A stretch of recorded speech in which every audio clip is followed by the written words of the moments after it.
Next piece we're going to talk about is this one specifically called the Sahara, I think it's 3 Pro air mover.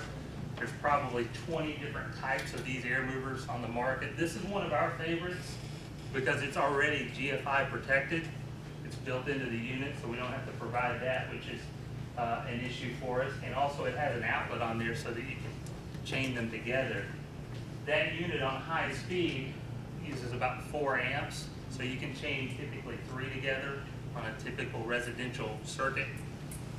If you do 4, you're at 16 amps, and depending on the home, you may be pushing the limits there. It's not uncommon for us to, when we set up equipment, a breaker might trip, so we try to set the equipment up.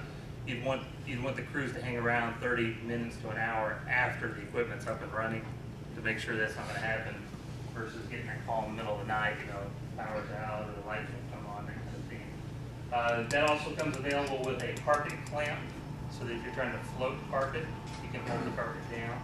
So there's a few attachments there. This is probably one of the most commonly used pieces in the industry, certainly, but maybe 10 years ago it was the only type of air mover that we had, but certainly a lot of other types are available to us now. About 4 amps, about 1,000 CFM in operation at high speed. There's an example. This is a church lobby we tried out recently, and the great thing about these is because of the snout on the front, you can direct the air movement. So that's an indication where we had the motors and the controls for an escalator system, which turns out is very, very expensive.